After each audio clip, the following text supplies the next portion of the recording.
Eu sou o Henrico. Eu sou a Heloísa. Eu sou a Estela. E juntos nós somos os pequenos exploradores!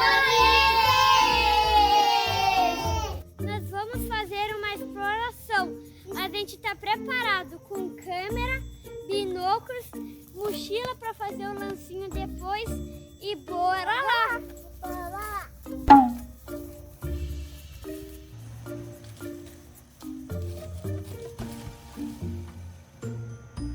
Eu tô vendo um negócio ali, eu acho que parece um coelho. E é um coelho. E é um coelho.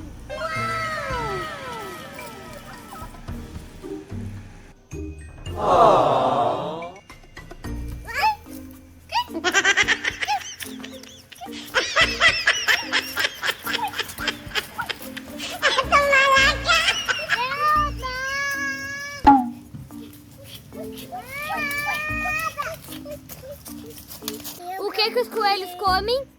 Cenoura. É branquinho Os olhos são vermelhos. e eles pulam assim. Eles têm a orelha pra cima e os dentes pra fora. Vamos continuar a caminhada.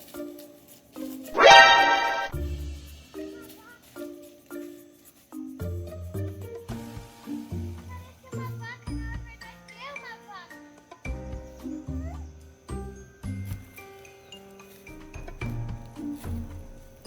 Heloísa, tu sabe o que a vaca tá sempre ruminando?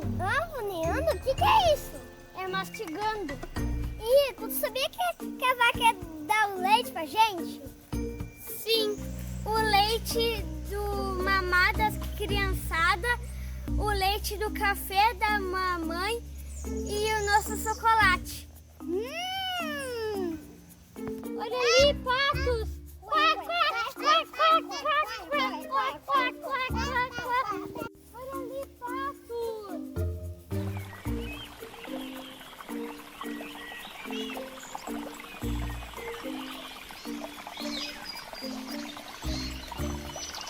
Galera, vamos imitar os patos. Quack, quack, quack, quack, quack, quack, quack, quack, quack. Olha ali os porcos! É verdade, é os porcos. Ai, ai, ai, ai, ai, ai, oi, oi, oi, oi, oi, oi, oi, oi, oi.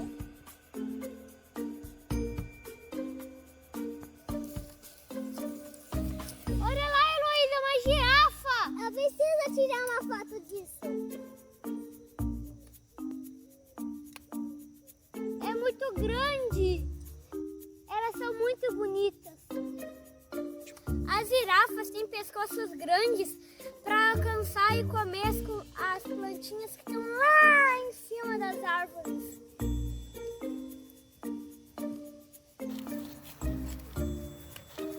Olha ali os elefantes, eles são muito grandes. Eu também preciso tirar uma foto disso. Eles são cinza.